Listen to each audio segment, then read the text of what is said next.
The final notes of the waltz had faded into memory nearly 20 minutes ago, and Georgiana Fairfax stood frozen in the center of the Tilney ballroom, watching the last of the guests depart into the November fog, their carriage lamps disappearing like dying stars into the thick London night. And with each vanishing light, she felt the cold reality of her situation settle over her shoulders like a shroud. The grand ballroom that had blazed with 1,000 candles just an hour before was now surrendering to shadow as servants moved systematically through the space, extinguishing tapers with practiced efficiency, their long brass snuffers creating small wisps of smoke that curled upward into the ornate plasterwork ceiling where cherubs and classical figures now watched her predicament with unseeing eyes. She had been abandoned, left behind like a forgotten glove or misplaced fan, and the shame of it made her throat tight, even as she fought to maintain the composure that 6 years as a paid companion had taught her was her only armor against the world's casual cruelties. The Dowager Countess of Pemberton had taken ill suddenly during supper, her elderly heart fluttering in that frightening way that sent her physician into urgent whispers, and her lady's maid into immediate action. And in the flurry of departure, everyone had simply assumed that Georgiana had accompanied her employer, as she always did, as invisible and necessary as the dowager's shawl or walking stick. But Georgiana had been in the retiring room when the carriage was called, attempting to repair a torn hem on her grey silk gown, the practical dress of a companion that now felt less like appropriate attire, and more like a costume marking her as something neither servant nor lady, belonging nowhere and to no one. Through the tall windows she could see the last carriage pulling away, its lamps swaying as the horses navigated the fog-obscured street, and she pressed one trembling hand against the cool glass as though she might call it back through sheer force of will. The November chill was seeping through the terrace doors someone had left slightly ajar, making the remaining candle florlums dance and gutter, and she wrapped her arms around herself, trying to ward off cold that came as much from within as without. Her reticule hung from her wrist, a small beaded thing that had been her mother's, and she opened it with shaking fingers to count the few coins inside, knowing even as she did so that they would not be enough for a hackney to carry her all the way to her modest lodgings in Bloomsbury, not at this hour when drivers charged extra for the fog and the darkness and the danger of London's midnight streets. She had perhaps enough for half the journey, which meant she would have to walk the rest, alone, through streets where no respectable woman ventured unescorted after dark, and the thought made her stomach clench with fear she could not quite suppress. A footman approached her then, one of the younger ones whose name she did not know, and his expression held that particular blend of pity and condescension that servants reserved for those whose status was ambiguous, neither fish nor fowl, ladies by birth, but employees by necessity. "Begging your pardon, miss, but the family is retiring," he said, his tone carefully neutral, but his eyes revealing that he knew exactly what she was. A paid companion, someone who existed in the margins of society's grand pageant. "Were you not with the Dowager's party?" he continued, and she heard in his question the unspoken judgment, the assumption that someone like her should have been more careful, more attentive, less likely to be forgotten. "Yes, she began, then stopped, hating the tremor in her voice. "There's been a misunderstanding. I shall wait here a moment if I may until I can arrange, that is." She could not finish the sentence because she had no idea how to finish it, no plan beyond hoping that somehow the situations would resolve itself through some miracle she could not envision.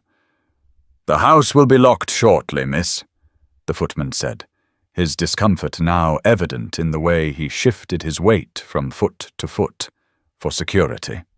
The words hung in the air between them, a polite dismissal that nonetheless made clear she could not remain here indefinitely, that even in her predicament she was an inconvenience to be managed and moved along. "I understand," she said quietly, summoning every ounce of dignity her genteel upbringing had instilled in her.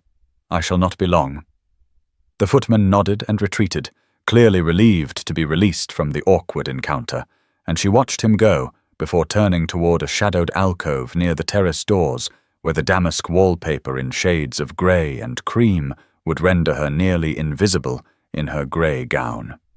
She pressed herself into the corner, her back against the silk-covered wall, and tried to think through her options with the clarity that had sustained her through 6 years of impossible situations. 6 years since her father's death had left her penniless, his investments in railway schemes having proved as insubstantial as morning mist, his debts consuming everything they owned, including the modest house in Hampshire, where she had grown up reading Wordsworth in the garden and imagining a future that looked nothing like this present. She had been 22 then, educated and gently bred, but trained for nothing except marriage to a gentleman of moderate means and the running of a household she would now never have. And when the creditors had taken everything she had sold, even her mother's jewelry, to pay for her father's funeral, and found herself alone in the world with no family willing to claim a penniless relation. Companion work had been her only option, the only respectable employment for a woman of her class, and she had learned quickly to make herself useful and invisible in equal measure, to anticipate needs before they were spoken, fade into the background of drawing rooms and ballrooms alike. This ball tonight had been the first she had attended in years, the dowager having insisted with uncharacteristic kindness that Georgiana should come, should have one evening of pleasure instead of sitting alone in her small room reading by candlelight. And there had been pleasure, she acknowledged, even as she stood now in the shadows counting the cost of that brief joy. The Duke of Ashford had asked her to dance, had walked directly to where she sat alone on a gilt chair, watching the swirl of silks and jewels, and had extended his hand with a slight bow that suggested he saw her as a lady rather than a paid appendage to his aunt's friend. The waltz had been, she allowed herself to remember, magical in the way that word suggested, his hand warm and sure at her waist, his conversation intelligent and surprisingly lacking in the condescension she had expected from a man of his rank. They had spoken of Wordsworth, of all things, and he had quoted lines from Tintern Abbey with an accuracy that suggested genuine familiarity rather than rote memorization for social polish. And for those few minutes she had felt seen in a way she had not experienced since before her father's death. But that had been then, when the ballroom blazed with light and possibility, and this was now, with shadows lengthening across the parquet floor and the scent of dying flowers and spent beeswax candles filling the cooling air. The long case clock in the corner struck the half-hour, its sonorous chime marking midnight, and she counted each tone like a prisoner marking time, wondering how long until dawn when she might slip away with some remnant of dignity intact. The servant's footsteps echoed in the vastness of the emptying house, a counterpoint to the clock's steady tick, and somewhere in the distance she heard a door close with a finality that made her flinch.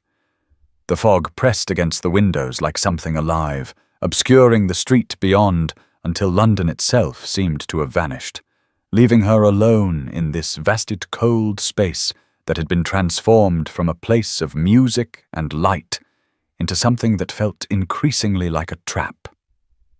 She thought of her small room in Bloomsbury, barely large enough for a bed and washstand, but it was hers, the one place in the world where she could close a door and be simply Georgiana rather than Miss Fairfax the companion. And the longing for that refuge was so intense it was almost physical. But between here and there lay miles of fog-shrouded streets, and she had no means to traverse them safely, and so she remained pressed into her alcove like a ghost haunting the margins of a world that had never quite made room for women like her, women who had fallen between the cracks of class and circumstance, too educated to be servants, but too poor to be ladies, existing in a liminal space that society preferred not to acknowledge. The terrace doors rattled slightly in a gust of wind, and she pulled her arms tighter around herself, feeling the cold seep through the thin silk of her gown, and wondered how it was possible to feel so alone in a city of millions, how abandonment could be both a physical fact and a metaphorical truth that had defined her entire adult life. She closed her eyes against the sting of tears she would not permit herself to shed. And in the darkness behind her eyelids, she saw again the Duke's face as they waltzed, the way he had looked at her as though she mattered, as though her thoughts and words had value beyond their utility to someone else's comfort. And she knew with a certainty that bordered on despair that she would remember this night for the rest of her life. This night when she had been briefly visible before being forgotten once more.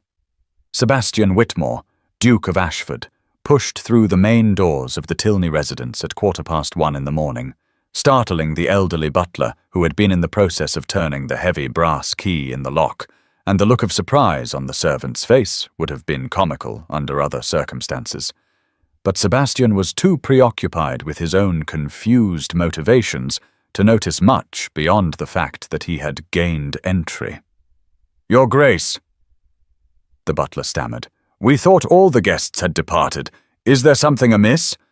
And Sebastian waved away the concern with a gesture that he hoped conveyed more certainty than he felt. "My mother's fan," he said, the lie coming easily because he had practiced it during the carriage ride back. "She believes she may have left it in the ballroom, and I offered to retrieve it rather than trouble your household in the morning." The butler nodded, clearly relieved to have a reasonable explanation for this irregular return, and stepped aside to allow the Duke passage, though Sebastian could feel the man's curious gaze following him as he strode toward the ballroom with a purposefulness that masked the fact that he had no idea what he was actually doing here. The truth, which he had been avoiding examining too closely during the past hour, was that he had left the ball, climbed into his carriage, returned to his townhouse in Mayfair, dismissed his valet, poured himself a brandy, and found himself utterly unable to think about anything except Miss Georgiana Fairfax and the conversation they had shared during their waltz. He had replayed every word, every subtle shift of expression on her intelligent face, the way she had quoted Wordsworth with an accuracy that suggested genuine love of poetry rather than mere social accomplishment. And the more he thought about her, the more he realized that he could not remember the last time he had spoken with someone who seemed interested in his thoughts rather than his title. The parade of simpering debutantes and their ambitious mothers had become so tedious that he had begun to dread the social season, each ball a repetition of the last, each conversation as empty as the one before, and he had felt himself becoming as cold and distant as his father had been. That frightening transformation from man to marble statue, that seemed the inevitable fate of dukes who had no one to truly see them. But Georgiana had seen him, or at least she had looked at him as though he were Sebastian rather than the Duke of Ashford, and that small distinction had haunted him through the fog-shrouded streets until he had finally acknowledged to himself that he needed to see her again, to confirm that the connection he felt had been real, and not merely the product of too much champagne and his own loneliness. So he had invented the excuse about the fan, climbed back into his carriage, and returned to the Tilney residence with no clear plan beyond perhaps asking if he might call on her, though even as he formulated that thought he realized he had no idea where a paid companion might receive callers or if such a thing was even done. The ballroom stretched before him in deep shadow, the vast space transformed by darkness into something almost unrecognizable, and only 2 candelabras still burned, one near the entrance and one by the far windows, creating pools of golden light that made the emptiness between them seem deeper and more profound. He paused just inside the doorway, letting his eyes adjust, and that was when he saw her, a slight figure silhouetted against the window, her face turned toward the fog-obscured street, as though she were waiting for something that would never arrive. For a moment he simply stared, confusion giving way to concern as he realized that she was still here, alone, nearly an hour after the ball had ended, and the wrongness of it made something tighten in his chest. "Miss Fairfax," he said, his voice carrying in the empty space and making her start violently. "What the devil?" And then he caught himself, remembering his manners even as alarm overrode propriety. "Forgive me, why are you still here?" She turned to face him, and rose from the window seat with a composure that would have been admirable if he had not noticed the way her hands trembled as she smoothed down her skirts, the grey silk of her gown, making her seem almost spectral in the dim light. "Your Grace," she said, and her voice was steady, even if... Her hands were not. "I apologize for the intrusion. There was a misunderstanding with the Dowager's carriage, and I find myself temporarily delayed." The words were carefully chosen, he noticed, designed to minimize the situation, to make it seem manageable when clearly it was anything but. And he moved closer, his eyes narrowing as he tried to understand what she was actually telling him. "Delayed," he repeated, glancing toward the long case clock that showed the time as nearly 2 in the morning. "It's nearly 2 in the morning. Where is your chaperone? Your family?" She met his eyes then, and he saw in her face a pride that refused to crumble even in the face of what must be a humiliating situation. "I have neither, Your Grace," she said with quiet precision. "I am the Dowager's companion. My situation is temporary but manageable. I shall arrange for a hackney shortly." The words struck him with the force of revelation, not because they told him anything he had not already known about her employment, but because they made clear just how alone she truly was, and the image of her attempting to secure transportation at this hour. Alone, through streets thick with fog and God knew what else, made his jaw tighten with an anger that surprised him with its intensity. "At this hour," he said sharply. "Alone. Through streets thick with fog and worse, absolutely not." He saw her spine stiffen at his tone, that reflexive pride of someone who had learned to guard her dignity because it was the only thing she had left to guard. "I have little choice in the matter," she said, "but I thank you for your concern." The formality of her response, the careful distance she was trying to maintain, only made him more aware of how vulnerable her position truly was, and he realized with a clarity that cut through all his confusion about why he had returned that he could not, would not leave her here to face whatever consequences the night might bring. He took another step closer, close enough now to see that she was shivering, her arms wrapped around herself, in a futile attempt to ward off the cold that seeped through the terrace doors someone had neglected to fully close, and without thinking about propriety or protocol. He shrugged out of his evening coat and moved to drape it around her shoulders. "You have more choice than you realize, Miss Fairfax," he said, his voice gentler now. "But first you are freezing. Take my coat." She looked up at him with an expression he could not quite read, something between gratitude and wariness, and he saw her throat move as she swallowed hard before speaking. "Your Grace, this is—" she began, but he cut her off with a slight shake of his head. "Sebastian," he said, "if we are to spend any length of time in conversation, you might as well use my given name, and I suspect we do need to have a rather serious conversation about your current predicament and how we might resolve it without causing a scandal that would harm us both." He saw understanding dawn in her eyes, the realization that his presence here with her, alone, in the middle of the night, was itself potentially ruinous, and he watched her calculate the implications with a speed that confirmed his earlier impression of her intelligence. She pulled his coat more tightly around herself, and he caught the scent of lavender water, simple and clean, nothing like the heavy perfumes the debutantes favored. "I did not ask you to return," she said carefully. "I would not have you compromise yourself on my account." The statement revealed so much about her character, her immediate concern for his reputation rather than her own welfare, and Sebastian felt something shift in his chest, that same recognition he had experienced during their waltz, the sense that he was in the presence of someone fundamentally different from everyone else in his social sphere. "My reputation can withstand considerably more than yours," he said bluntly. "I am a duke and a man. Society forgives us almost anything, but you are a woman alone, and if anyone discovers that you spent the night, however innocently, in a situation that could be construed as compromising, you will be the one who suffers." She flinched slightly at his frank assessment, and he regretted the harshness of his words, even as he recognized their truth.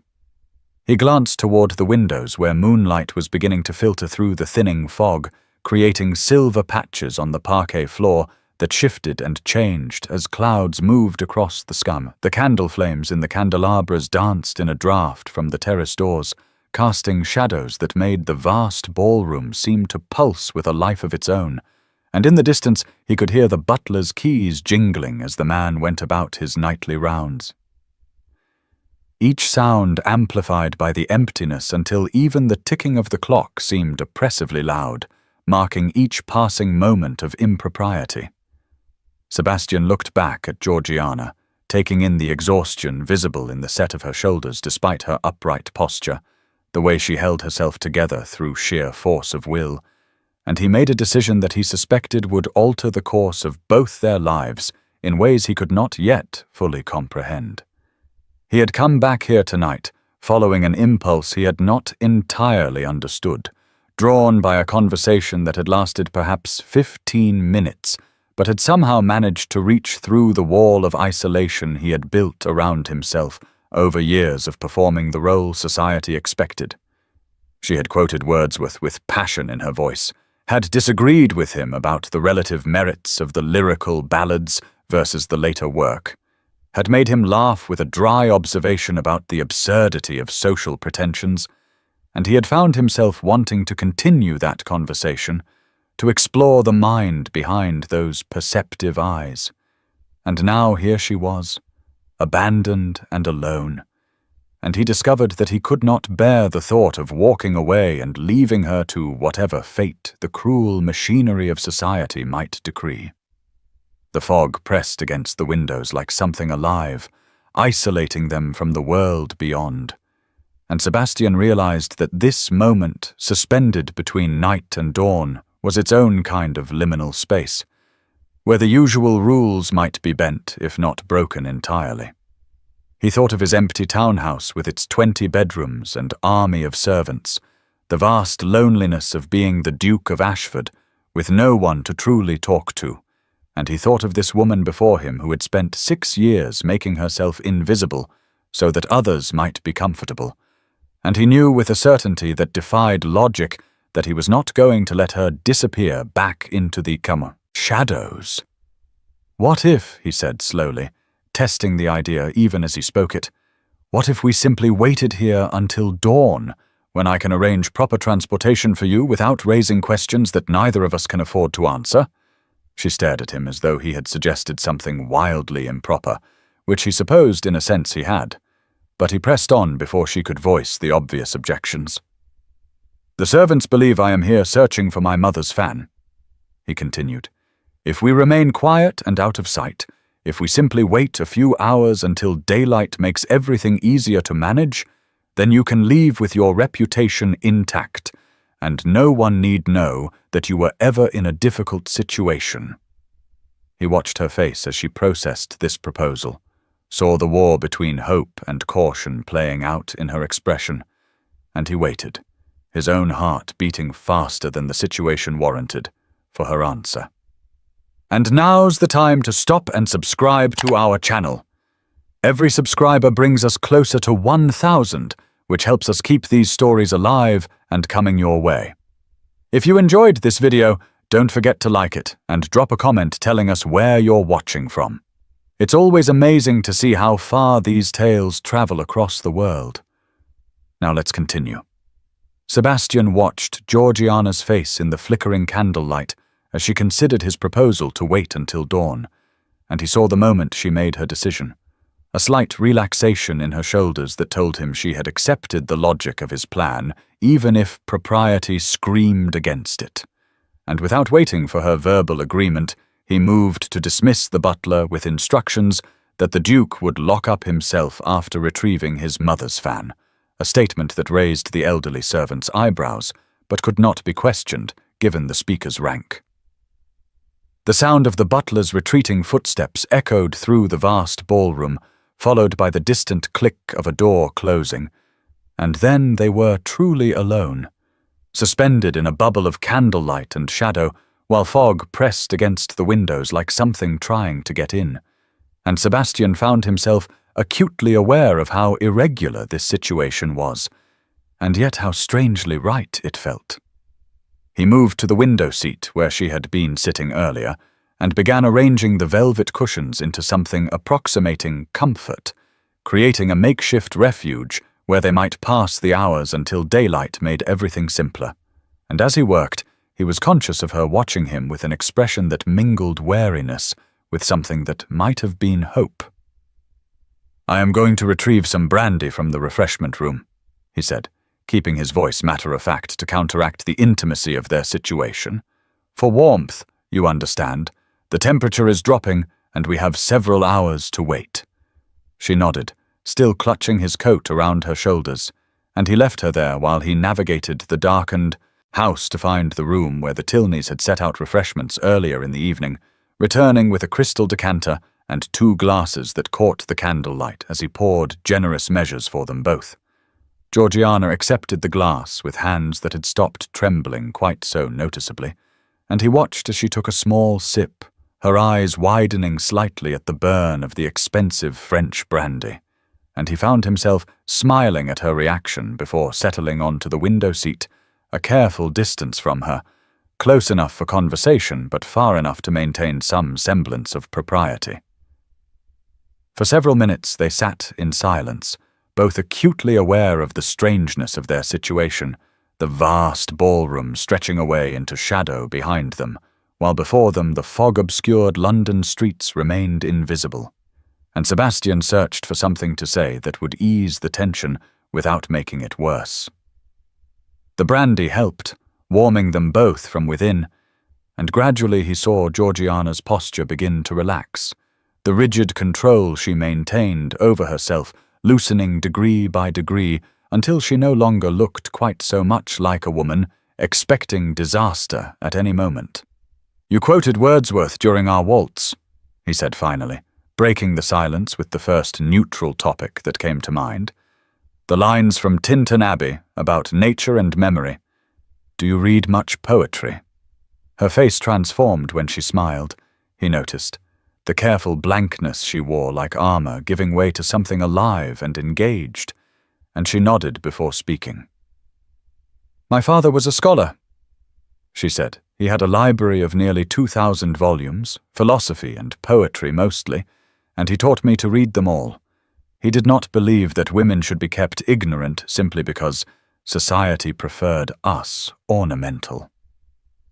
Sebastian heard the past tense, the slight catch in her voice when she mentioned her father, and he filed away the information for later exploration while keeping the conversation on safer ground.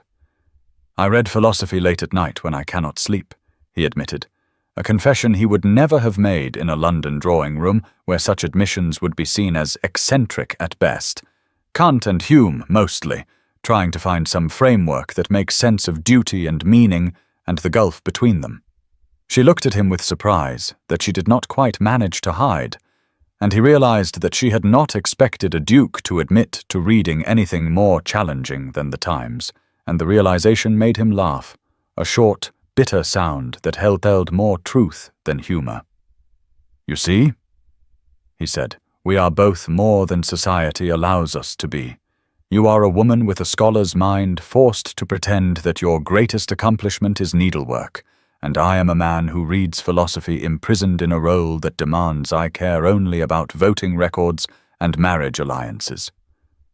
Do you know what it is like?" she said, leaning forward slightly in her intensity to be simultaneously too visible and entirely unseen, As a companion, I am present at every social function, yet no one truly looks at me. I am furniture that occasionally speaks." Her words struck him with unexpected force, because they articulated something he had felt, but never been able to name, and he found himself nodding before he spoke. "I understand more than you might think," he said, meeting her eyes in the candlelight. "I am perpetually visible, every action scrutinized, every word weighted for political meaning, yet no one sees me. They see the Duke of Ashford, the title, the fortune, the voting power in Parliament. The man beneath might as well be invisible." Georgiana's expression softened, and she spoke so quietly he had to lean closer to hear her. "Then we are both ghosts haunting society's ballrooms." "Until tonight," he said, and he was aware, as he spoke, that he was crossing some invisible line, moving from polite conversation into dangerous honesty. "I see you, Georgiana, truly see you, your intelligence, your dignity, the kindness you showed the Tilney daughter when she spilled wine on your dress. You told her it was already stained to spare her embarrassment." She stared at him with something like wonder in her eyes. "You noticed that?" she said, and it was not quite a question. "I notice everything about you," he admitted. "I have since the moment you entered the ballroom." The silence that followed his words felt charged with possibility, and Sebastian found himself loosening his cravat, an informality he would never normally permit himself, but which felt necessary in this strange suspended space they had created, and he saw her eyes follow the movement of his hands with an awareness that made his pulse quicken. The hours began to pass with a fluidity that surprised them both, conversation flowing from one topic to another with an ease that neither had experienced in years, and gradually the careful distance they had maintained began to collapse as they shifted position on the window seat, shoulders nearly touching, their voices growing softer as though loud speech might break whatever spell held them. Sebastian poured more brandy, and Georgiana accepted it without the hesitation she had shown earlier, and as the decanter caught the candlelight in amber glows, she told him about her father's financial ruin, the railway schemes that had promised fortune but delivered only debt, the slow, painful decline as everything they owned was sold to satisfy creditors, the final illness she had nursed alone because there was no money for proper help. "I was 22 when he died," she said, staring into her glass rather than at Sebastian, "trained for nothing but marriage to a gentleman of moderate means and the management of a household I would never have. Companion work was my only option, the only respectable employment for a woman of my class." Sebastian felt anger kindle in his chest, not at her, but at the system that created such limited options, that took an intelligent, educated woman and forced her to live half a life in the shadows of others' comfort. "Why did you never marry?" he asked, then immediately apologized. "Forgive the impertinence, but you are educated, well-bred." She interrupted him gently, her voice carrying the flat calm of someone who had made peace with painful truth. "I am nearly 30, Your Grace, Sebastian. I have no fortune, no family, no prospects. I have made peace with my circumstances." "Have you?" he said, leaning closer to study her face in the candlelight. "Because you do not seem at peace. You seem like a woman holding herself so tightly controlled that one genuine touch might shatter you." Her eyes met his, and he saw vulnerability there that made his breath catch. "And if I shattered?" she asked. "What then? I cannot afford the luxury of falling apart. I have no safety net, no one to catch me." "Perhaps you do now," he said quietly, and he reached out to steady her arm as she shifted position, his hand warm against the silk of her sleeve, and neither of them moved to break the contact. The clock ticked toward 3 in the morning, then 4, and the candles burned lower in their holders, creating dancing shadows on the ornate ceiling above them, while they talked about things Sebastian had never discussed with anyone: his mother's death when he was 12, the way his father had forbidden him to cry at the funeral because dukes do not show weakness. The years of learning to suppress every genuine feeling until he barely recognized himself anymore. My father was not cruel in the obvious ways, he said, staring out at the fog that still pressed against the windows. He simply had no capacity for warmth, no ability to see his children as anything but extensions of the Ashford name and legacy. And I have spent my entire adult life terrified that I would become him, cold and distant, and incapable of true connection. Georgiana's hand found his in the shadows between them, her fingers lacing through his with a boldness that surprised them both, and she spoke with fierce certainty. "You are not him," she said. "You came back tonight. You noticed when a companion showed kindness to an embarrassed girl. You read philosophy searching for meaning. You are nothing like the man you describe."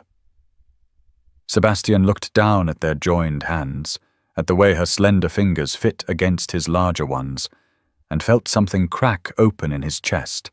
Some wall he had built so long ago he had forgotten it was there. They discovered more shared ground as the night deepened toward dawn. Both had lost their mothers young. Both felt trapped by circumstances beyond their control. Both had learned to perform roles that had nothing to do with their true selves.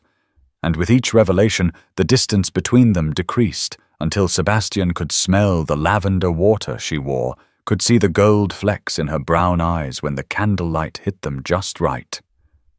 Georgiana laughed at something he said, a real unguarded sound that transformed her face, and Sebastian found himself watching her with a fascination he made no attempt to hide, memorizing the way expression animated her features, the intelligence that sparked in her eyes when she debated a point about Wordsworth's later work versus the lyrical ballads. She had opinions, strong ones, and she defended them with logical arguments that made him work to counter them, and he realized with something like shock that this was what he had been missing. Not just conversation, but intellectual engagement, someone who challenged him and made him think rather than simply agreeing with everything he said because of his rank.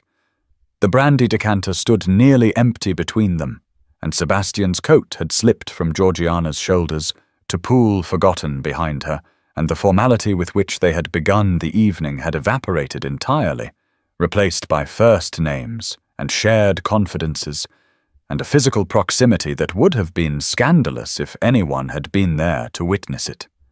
"I have been invisible for 6 years, Georgiana admitted as the clock struck 4, her voice barely above a whisper, present but unseen, useful but unvalued, and I thought I had accepted it, thought I had made my peace with being a ghost. But then you asked me to waltz, and you looked at me as though I mattered, and I realized I had not made peace at all. I had simply stopped hoping." Sebastian's hand tightened on hers, and he found himself speaking words he had not planned, had not even known he was thinking. "You matter," he said, "not because of what you can do for someone else, but because of who you are. Your mind, your spirit, your courage in facing circumstances that would have broken someone with less strength."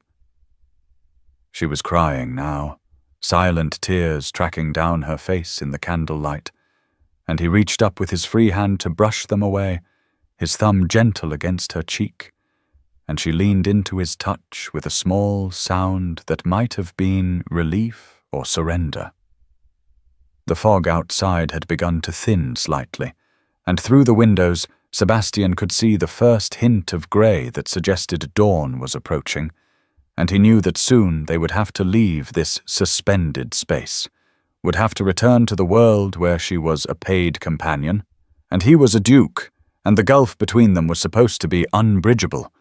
But for now, in this moment, they were simply Sebastian and Georgiana, two people who had found in each other something they had both stopped believing existed: genuine recognition, true seeing, the possibility of connection that went beyond duty or necessity into something far more dangerous and infinitely more precious. Dawn crept through the fog around 5:30 in the morning, grey light seeping through the tall windows like water through cracks, and Sebastian rose from the window seat where they had spent the night in conversation, pacing to the terrace doors as though he needed distance to think clearly, and Georgiana watched him go with her heart sinking, because she understood that their strange suspended night was ending, and soon they would have to return to being who society said they were, rather than who they had discovered themselves to be in the darkness. The candles had burned to stubs, smoking slightly as morning light rendered them unnecessary, and she could see his face clearly now in the grey, pre-dawn illumination, the exhaustion that came from staying awake all night written in the shadows under his eyes, his evening clothes rumpled, and his cravat hanging loose in a way that would have scandalized anyone who understood just how much informality that represented for a man of his rank. She began to gather herself, smoothing her hair which had come loose from its pins during the long hours, preparing mentally to return to being invisible, to slip back into the role of paid companion as though this night had never happened. And she was grateful that she had at least these hours to remember. This one night when someone had truly seen her, even if it could never be repeated. "In a few hours London will wake," Sebastian said without turning from the window, his voice tight with something she could not quite identify. "Servants will talk. Someone will have noticed my return, your absence from the dowager's carriage, your reputation." She stood then, brushing down her grey silk skirts, with hands that wanted to tremble, but which she forced to steadiness through sheer will, and she spoke with as much calm as she could manufacture, though her throat felt tight. "We'll survive as I always survive," she said. "Thank you, Sebastian, for your kindness tonight. I shall never forget." He turned sharply at that, his expression intense in the growing light, and she saw something in his face that made her breath catch. "Kindness," he said, and there was an edge to his voice that had not been there during their hours of conversation. "You think this was kindness?" She stared at him in confusion, uncertain what he meant, what else it could possibly be. "What else would?"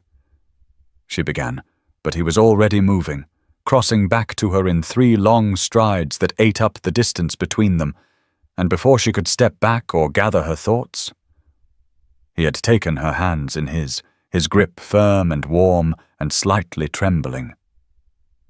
"I did not come back for my mother's fan," he said, the words tumbling out rapidly as though he feared silence would steal his courage.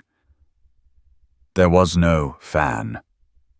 I came back because I could not bear the thought of not speaking with you again, because that waltz was the first time in a decade I have felt truly alive, because every word you have spoken tonight has proven what I suspected the moment I saw you sitting alone watching everyone else with those extraordinarily perceptive eyes."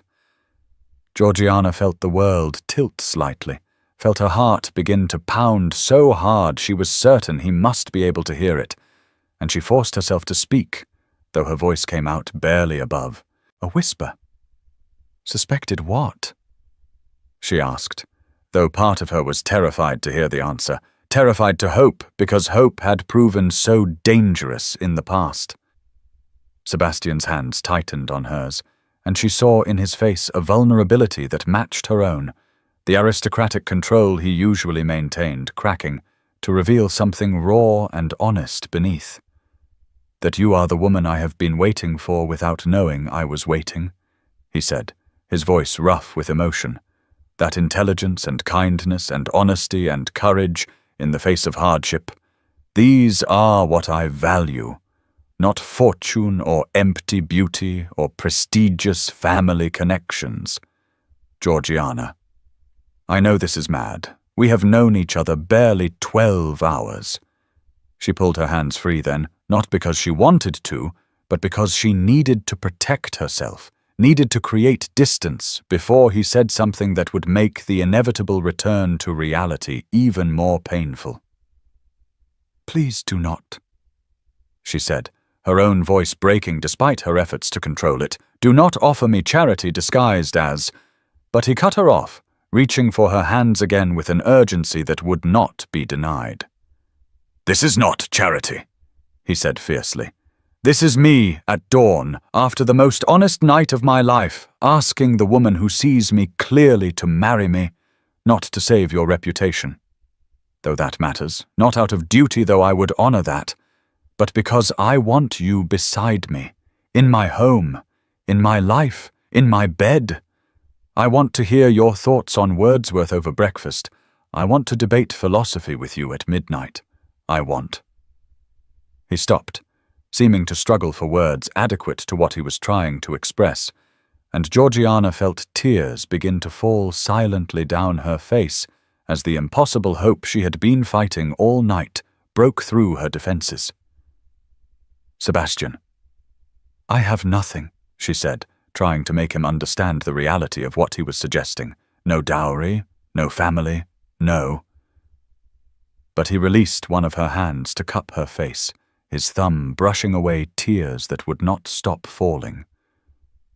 You have everything that matters, he said, his eyes searching hers with an intensity that made her feel simultaneously exposed and cherished. You have yourself. And that is all I want. Marry me, Georgiana. Choose me as I am choosing you, not the Duke, but Sebastian, the man who spent the night falling in love with your mind and your spirit and your extraordinary courage. The words hung between them in the grey dawn light, and Georgiana searched his face, looking for any sign that this was some cruel joke or misguided chivalry or anything other than what it appeared to be. Genuine feeling honestly expressed, and what she saw there made her knees weak. You cannot possibly mean this, she said, her voice shaking, when the sun rises fully, when you return to your world. Our world, he interrupted fiercely. If you will have me, I have never been more certain of anything. Marry me. The sounds of London waking penetrated the ballroom, distant cartwheels, on cobblestones and the first stirrings of servants in the house below, and Georgiana felt the strange, exhausted clarity that came from staying awake all night, that sense of being suspended between sleeping and waking, where everything seemed both more vivid and less real. She looked at Sebastian standing before her in his rumpled evening clothes, his hair disordered from running his hands through it during their long conversation, his face showing every emotion he felt without the mask he usually wore in society. And she realized that she was seeing the real man beneath the title, the person he had revealed to her piece by piece through the night. She thought of the 6 years she had spent making herself invisible, the careful control she had maintained over every word and gesture and expression. The loneliness that had become so familiar, she had stopped noticing it, except in moments like their waltz when she had been briefly reminded what connection felt like, and she understood that he was offering her not just marriage, but visibility, not just security, but partnership, not just duty, but genuine regard. But the risk, she started to say, because even in this moment of overwhelming emotion her practical nature asserted itself. She understood what marrying her would cost him in terms of society's approval, the scandal that would attach to a duke who chose a penniless companion over the eligible daughters of noble houses. He seemed to read her thoughts in her face because he smiled, a slight crooked smile that made him look younger and more vulnerable. I know the risks, he said quietly. I know what society will say, what my friends will think, the scandal that will follow us both. But Georgiana, I have spent my entire life doing what was expected, marrying the right woman to produce the right heirs to carry on the right bloodlines. And I am tired, so desperately tired of performing a role that has nothing to do with who I actually am. She felt something break open in her chest at his words, the careful walls she had built around her heart crumbling, because how could she maintain them when he was offering her everything she had stopped letting herself want? "But what if you regret it?" she whispered. "What if when the novelty wears off and you return to your life, you realize you have bound yourself to someone society despises? What if—" He pulled her closer then, close enough that she could feel the warmth of his body, could smell the faint scent of sandalwood and brandy and something uniquely him. "Then we will face that together," he said. "But I do not believe it will happen. I do not believe that what I feel for you is novelty that will fade. I believe it is recognition, the sense of finding someone who matches me in ways I did not know I needed matching." Georgiana's hands, which had been hovering uncertainly between them, reached up of their own accord to touch his face, her fingers trembling as they traced the line of his jaw, the curve of his cheek, and she saw his eyes close at her touch, saw him lean into her palm with a small sound that might have been relief or need or both.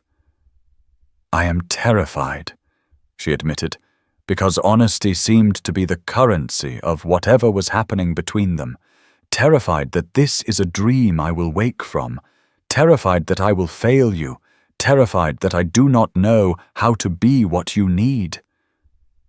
His eyes opened, and she saw in them a warmth that made her breath catch. "You are already what I need," he said simply. "You are yourself, honest and intelligent and kind and strong. And if you can find it in yourself to take a risk on me, on us, then I promise you I will spend the rest of my life ensuring you never regret it." The terrace doors showed the garden emerging from darkness, roses and hedges taking shape as grey light strengthened toward true dawn, and Georgiana understood that they were standing at a threshold, that her answer would determine the entire course of her future, that she could retreat to safety, to the known misery of her current existence, or she could step forward into complete uncertainty with this man who had somehow seen past all her defenses to the person she kept hidden. She thought of her father who had taught her to value truth over comfort, who had raised her to think for herself even when it was inconvenient, and she thought of what he would say if he could see her now, and she knew with sudden clarity that he would tell her to be brave, to choose connection over safety, to risk heartbreak rather than guarantee loneliness. "Yes," she said, and the word came out stronger than she expected. "Yes, Sebastian, I will marry you. I will take this terrifying, impossible risk because you are right. We see each other truly, and that is so rare, I would be a fool to turn away from it out of fear." She saw the transformation in his face, the way relief and joy and something deeper flooded his features, and then he was pulling her into his arms, holding her against him with a fierceness that spoke of how uncertain he had been of her answer, despite his confident words. They stood like that for a long moment, wrapped in each other while dawn broke fully over London, the fog finally lifting to reveal a city waking to a new day, and Georgiana felt something settle in her chest, some piece of herself she had not known was missing clicking into place. When Sebastian finally pulled back enough to look at her face, she saw tears in his own eyes to match hers, and he smiled with such unguarded happiness that she could not help but smile back. "We are going to scandalize everyone," she said, and there was wonder in her voice rather than fear. "They will say terrible things about both of us." "Let them," he said, his hands coming up to frame her face. "Let them say what they will. We will know the truth, that I chose you not out of duty or pity, but because you are the only woman I have ever met who makes me want to be more than my title, who sees Sebastian rather than the Duke of Ashford." She turned her face to press a kiss to his palm, a gesture of tenderness that felt simultaneously natural and shocking in its intimacy, and she felt him shudder slightly at the contact. "I love you," she said, the words surprising her because she had not meant to say them aloud, had not even fully acknowledged them to herself. But they were true, she realized. True in a way that defied the shortness of their acquaintance. I think I began falling in love with you during the waltz when you quoted Wordsworth and looked at me as though my opinion mattered. Sebastian's smile widened, and he bent his head until his forehead rested against hers, their breath mingling in the small space between them. I love you too, he said, and I suspect I have been falling since the moment I saw you sitting alone, so still and self-contained, while everyone else performed for each other. There was something about you that called to me, even before we spoke. The ballroom around them was fully visible now in morning light, the grandeur that darkness had softened now harsh and clear, but Georgiana found she did not care, found that the magic of the night had not dissipated with dawn, but had instead transformed into something more solid, a foundation on which they might build something real. We should leave, Sebastian said reluctantly. Before the household fully wakes, I will take you to my sister Henrietta. She is a widow of independent mind and will provide proper chaperonage until we can be married. Georgiana nodded, understanding the practicalities even as part of her wanted to remain in this ballroom forever, suspended in the moment of their choosing each other. But she was also eager now to begin whatever came next, to step forward into the uncertain future with this man who had somehow become essential to her in the space of one impossible night.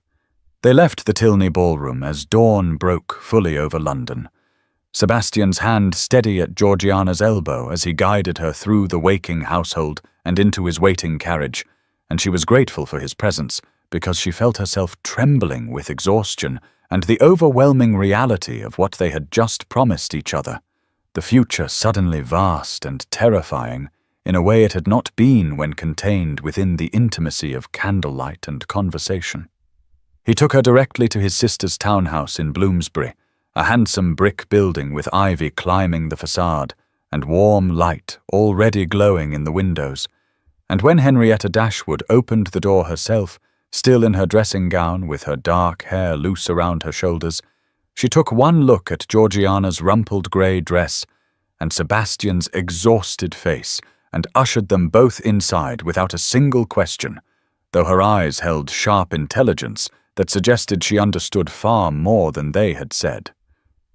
Within an hour, Georgiana found herself installed in a guest bedroom decorated in shades of cream and rose, wearing one of Henrietta's nightgowns and being urged to sleep while Sebastian spoke privately with his sister. But sleep proved impossible because her mind would not stop replaying the night's events. Sebastian's proposal, her acceptance, the enormity of what she had agreed to, and she lay staring at the ceiling, feeling hope and terror war within her chest.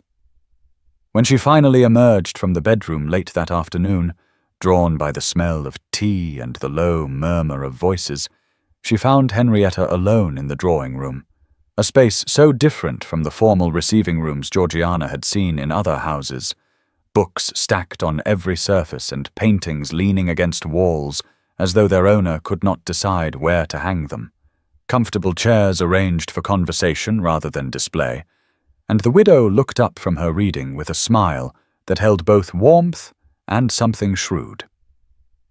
"My brother has told me everything," Henrietta said without preamble, pouring tea with steady hands, "and I want you to know that you have my complete support. Sebastian has been half dead for years, going through the motions of his life without any real engagement, and in the few hours I spoke with him this morning I saw more animation, more genuine feeling than I have seen since our mother died." Georgiana accepted the teacup, her own hands not quite as steady, and she found herself studying this woman who would be her sister if the marriage actually took place. Henrietta was perhaps 35, handsome rather than beautiful, with direct grey eyes and an air of independence that suggested she cared very little for society's opinions. But within hours the first whispers began to spread through London like fire through dry grass. Servants talked to other servants. The Tilney household staff reported that the Duke had returned in the early morning hours and had been seen leaving with a woman in grey, and by nightfall the drawing rooms and clubs buzzed with speculation about what had transpired during those unaccounted hours. The Dowager Countess sent her dismissal letter the next morning, the heavy cream paper arriving by special messenger, and Georgiana read it with shaking hands, while Henrietta sat beside her radiating fury at every coldly proper word. The letter dripped with moral outrage, thinly disguised as concern, suggesting that Georgiana had deliberately engineered her abandonment to trap a duke, that her behavior had been calculating and shameful, that the Dowager could not possibly retain in her employment someone who had so thoroughly compromised herself and brought scandal upon the household, and the final line, written in the old woman's spidery hand, informed Georgiana that no reference would be provided, and that her few possessions would be sent to wherever she chose to receive them. Georgiana set the letter down carefully, fighting the urge to crumple it or throw it across the room, and she felt the weight of what she had done settle more heavily on her shoulders because without a reference she could never work as a companion again. Her entire means of supporting herself had been destroyed in a single night, and if Sebastian changed his mind, if he decided upon reflection that marrying her was too high a price to pay for one night of honest conversation, she would be utterly ruined with no way to recover. Henrietta took the letter from her nerveless fingers and read it with an expression of deepening disgust. "The woman is a hypocrite," she said flatly. "She brought you to that ball knowing full well that your position made you vulnerable to exactly this kind of situation, and now she abandons you to save her own reputation, as though moral superiority could be purchased by casting off anyone touched by scandal."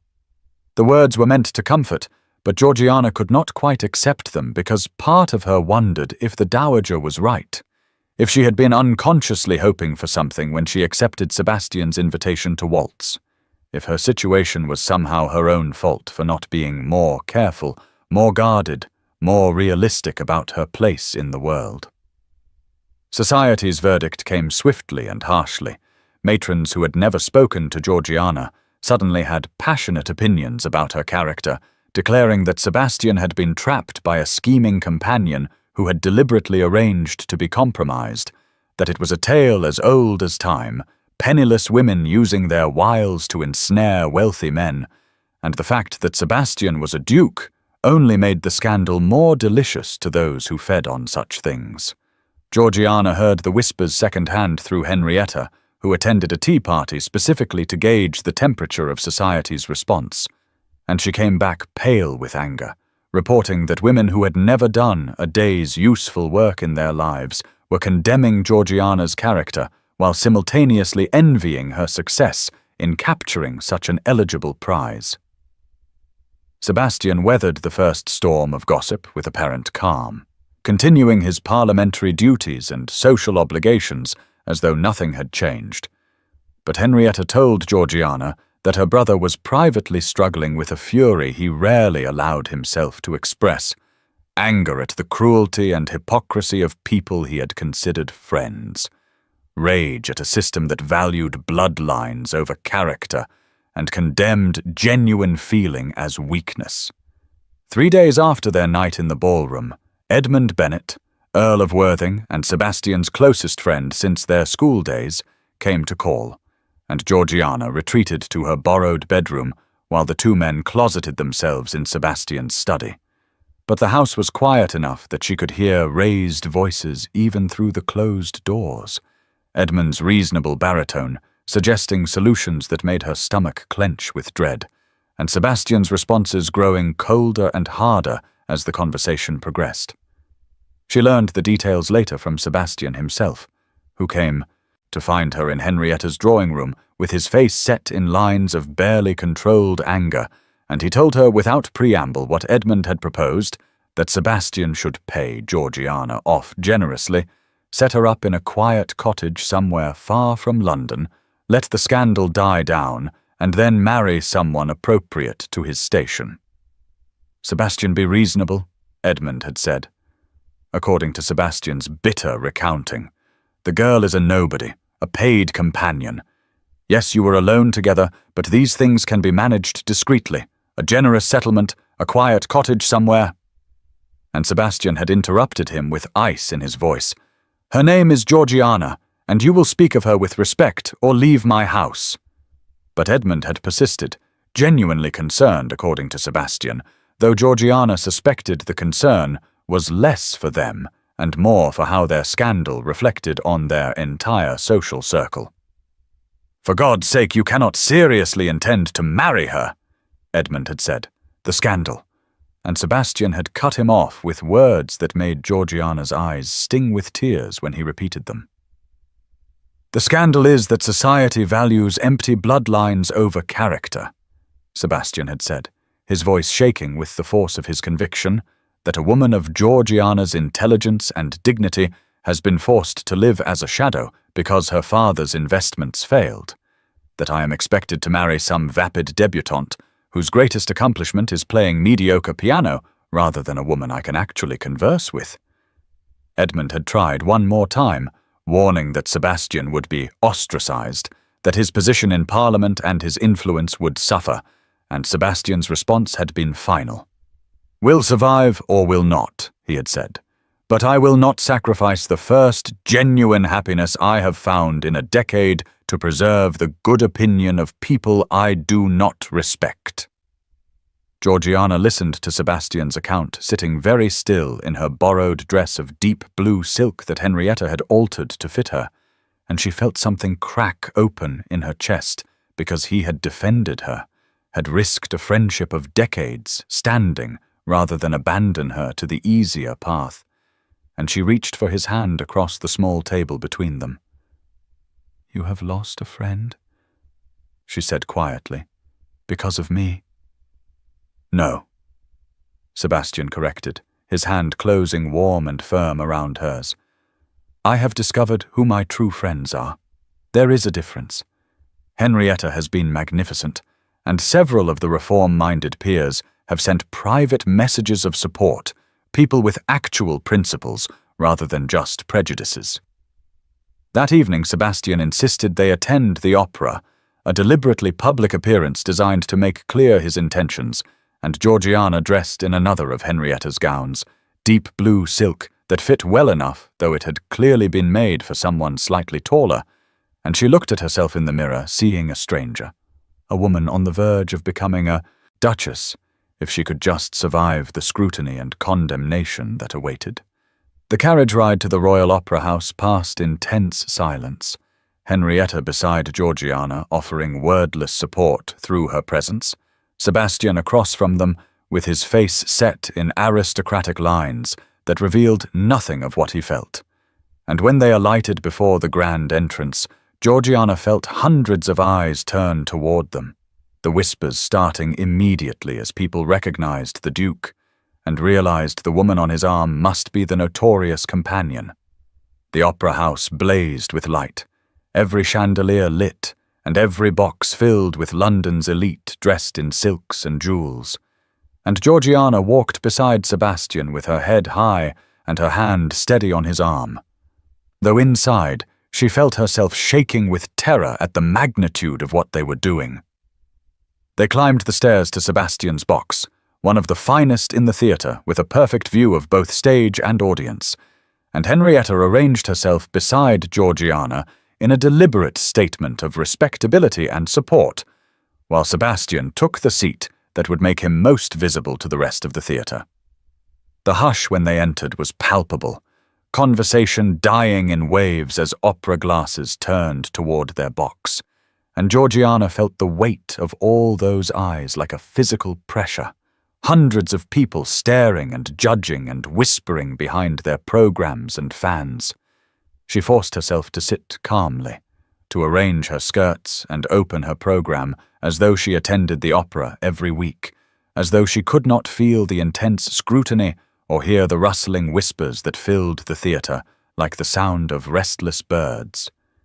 The stage remained empty, the performance not yet begun, and Georgiana realized with a sick feeling that no one was looking at the stage anymore, that the real drama was unfolding in their box, and she wanted desperately to flee, but Sebastian's hand found hers in the shadows between their seats, his grip warm and steadying. Then he stood, the movement sudden enough to draw every eye in the theatre if they were not already staring, and Georgiana's breath caught because she had no idea what he intended. But she knew from the set of his shoulders that it would be dramatic. "Ladies and gentlemen," Sebastian said, his voice carrying clearly through the hushed theatre without him having to shout. "Trained projection from years of speaking in Parliament, I believe introductions are in order. Miss Georgiana Fairfax has done me the extraordinary honour of accepting my proposal of marriage. The banns will be read this Sunday. I anticipate your felicitations."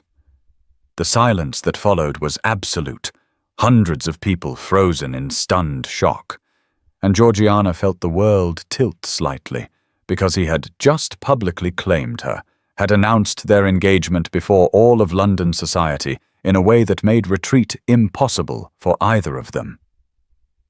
"Sebastian, you do not have to," she whispered, but he was already turning to her, taking her hand in both of his and speaking to her but loudly enough that the nearby boxes could hear every word.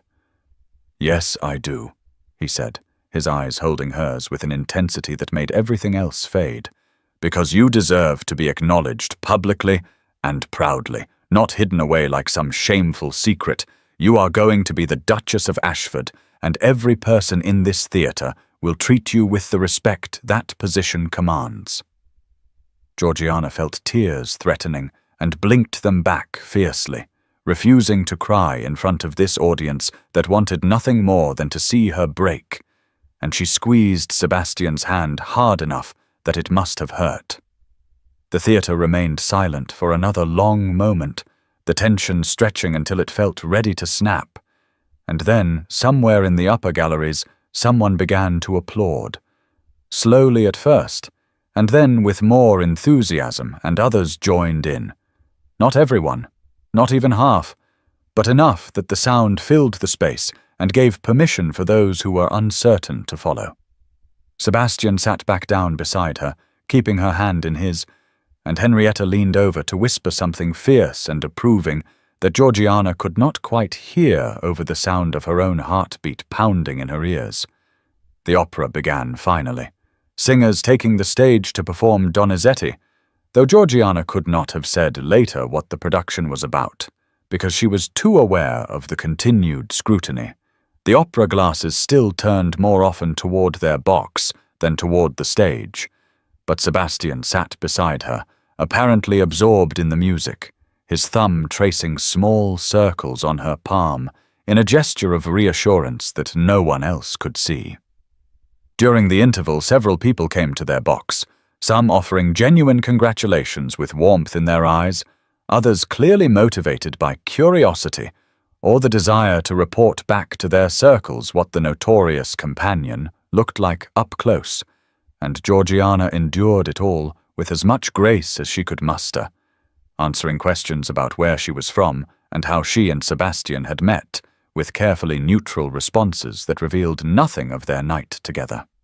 One elderly duchess, a woman with steel-grey hair and eyes like chips of ice, looked Georgiana up and down with an expression of open disdain before turning to Sebastian. "I hope you know what you are doing," she said, her voice carrying to the nearby boxes. "Your father would be appalled."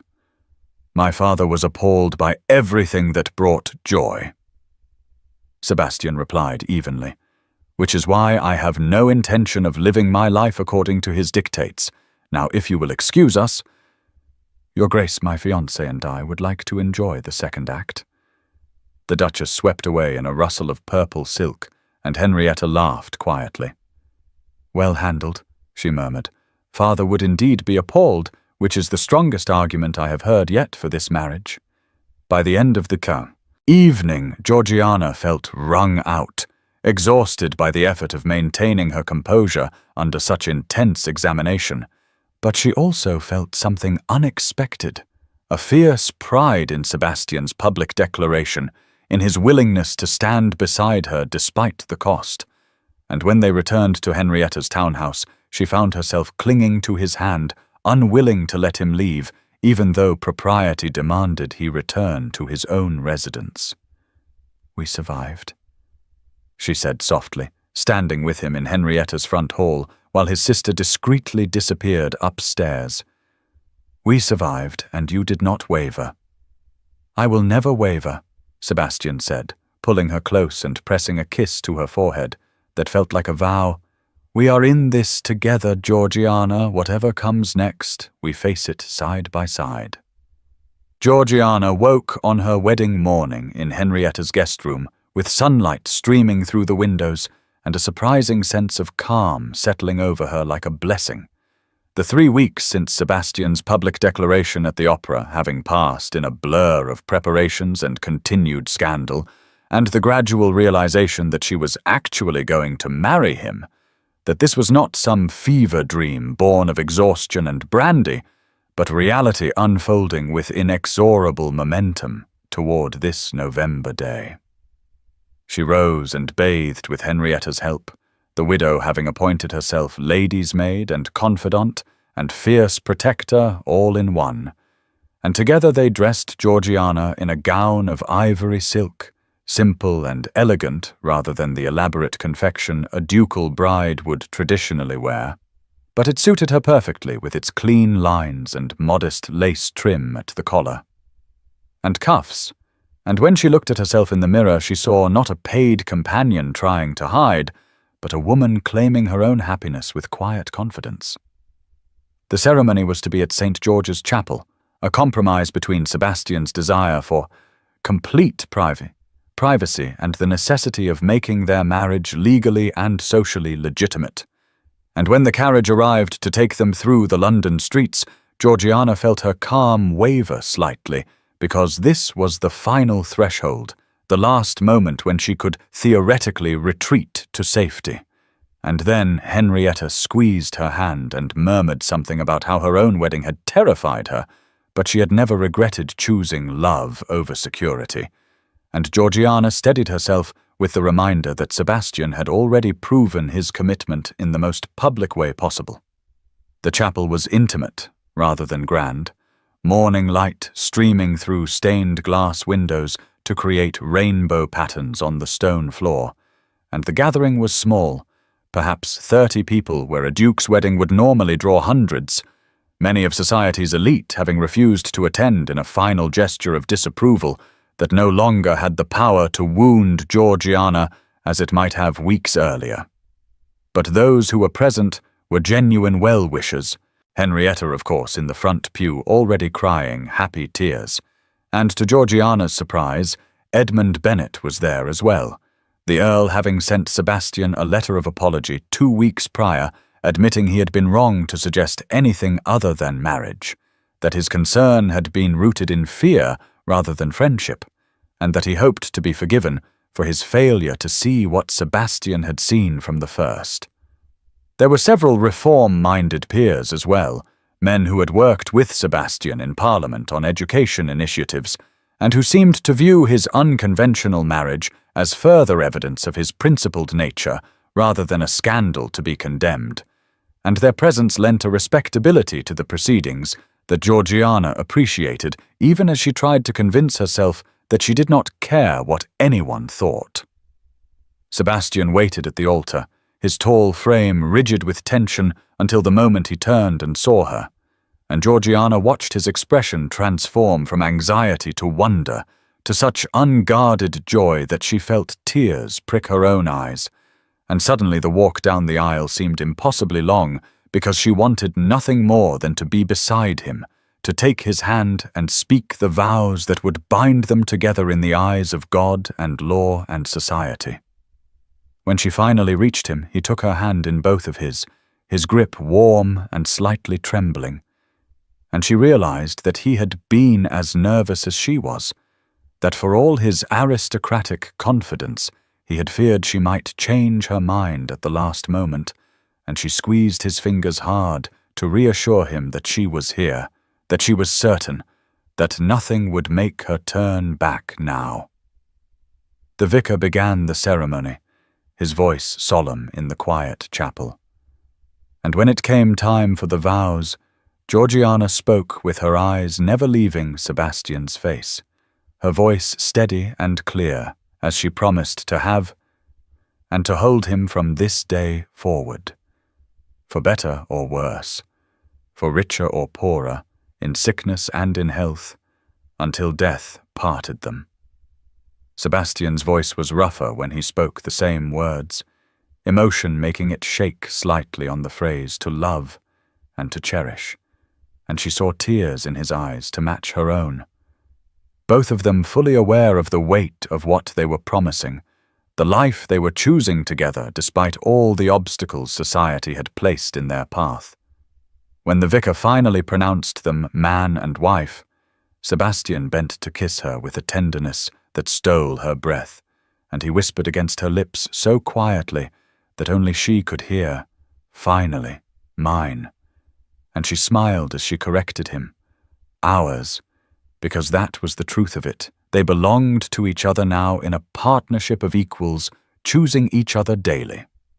The wedding breakfast was held at Sebastian's townhouse in Mayfair, Georgiana's first time entering the grand building that would now be her home, and she was struck by how different it felt from the cold, formal spaces she had visited as a companion, because Sebastian had directed the staff to arrange everything for comfort rather than display, small tables where guests could actually converse rather than long, formal arrangements that prevented real connection, and the food was excellent but not ostentatious, and the whole atmosphere suggested celebration rather than obligation. Edmund approached her during the breakfast, his handsome face showing genuine contrition, and he bowed over her hand with a formality that seemed designed to acknowledge his previous discourtesy. "Your Grace," he said, using her new title with careful emphasis, "I owe you an apology for my words to Sebastian. I allowed prejudice to override judgment, and I spoke of you in ways that were both unkind and inaccurate. I hope you can forgive me." Georgiana studied him for a moment, seeing in his eyes that the apology was sincere, and she found that she could not hold anger against someone who had at least the grace to admit when he was wrong. "You spoke from concern for your friend," she said quietly. "I cannot fault that, even if I disagreed with your conclusions. Let us begin again, Lord Worthing, as allies rather than adversaries."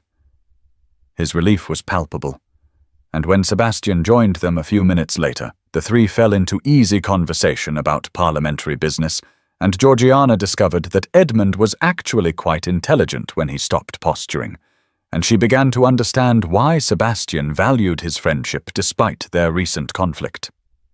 The weeks that followed the wedding passed in a haze of adjustment, Georgiana learning to navigate her new role as Duchess of Ashford, while Sebastian supported her with a patience that never failed to move her, and gradually the scandal that had seemed so overwhelming began to fade as London society found new dramas to occupy their attention. 18 months later, Georgiana sat at her writing desk in the Duchess's apartments, a suite of rooms she had redecorated in warm colours that felt nothing like the cold formality of typical aristocratic spaces. Books and writing materials scattered across every surface in comfortable disorder. And she was composing yet another letter to Parliament about the working conditions of governesses and companions, her advocacy work having become as much a passion as her marriage.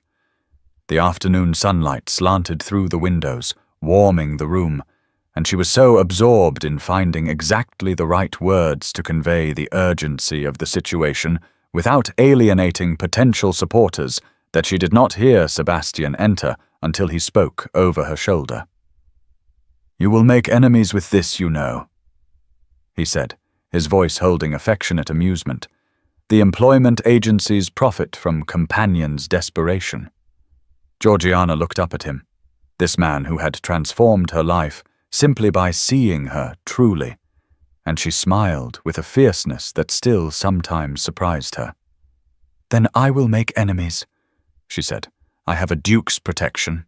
Now, I would be a coward not to use it for good." Sebastian bent to kiss her temple, his hand coming to rest on her shoulder in a gesture of casual intimacy that spoke of long familiarity.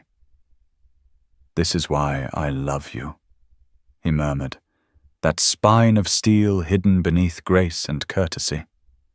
She leaned back against him, tilting her head to meet his eyes. "You created this monster," she pointed out. "If you had married some biddable debutante, she would be embroidering cushions, not agitating for reform. Thank God I had the sense to fall in love with you instead," Sebastian said, and his hand moved from her shoulder to rest gently on the barely visible curve of her belly, the child they had not yet announced publicly, but which filled them both with a joy tempered by appropriate caution, given that she was only 4 months along. The season's opening ball came in May, a glittering affair at the Pemberton townhouse, ironically enough, the same family whose annual ball had been the site of Georgiana's abandonment nearly 2 years prior, and she dressed with Henrietta's help in a gown of deep crimson silk that would have been unthinkable when she was a companion. The Ashford emeralds at her throat and in her ears, jewels that had belonged to Sebastian's mother, and which he had presented to her on their wedding night, with hands that shook slightly as he fastened the necklace.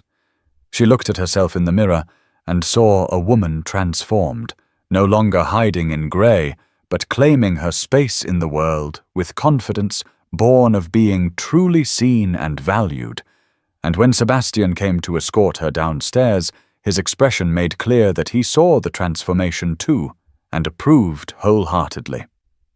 The ballroom was ablaze with light when they entered, hundreds of candles in crystal chandeliers creating a glow that rivaled daylight. And Georgiana felt eyes turn toward them, but the quality of the attention had shifted over the months, no longer the cruel judgment of that first opera appearance, but something closer to curiosity, mixed with grudging respect. The whispers she overheard as they made their way through the crush were admiring rather than condemning. "She has quite transformed," one matron murmured to another.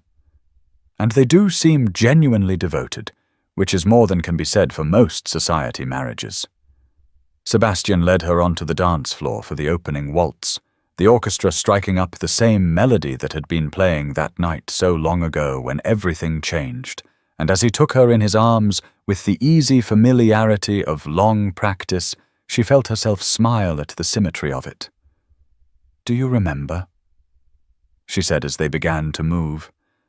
"A 1.5 years ago I sat in a ballroom not unlike this one, convinced I was invisible." "Impossible," Sebastian said, pulling her closer than strict propriety allowed, but no one would dare criticize a duke's public affection for his wife.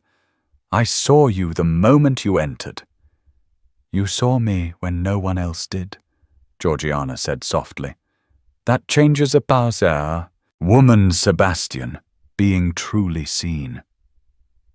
"Being truly seen changes a man as well," he replied, his eyes holding hers with the same intensity he had shown in the darkness of the Tilney ballroom. "I was sleepwalking through life until that night."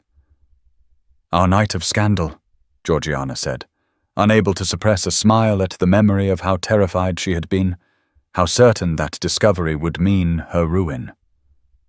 "Our night of transformation," Sebastian corrected. "Best night of my life."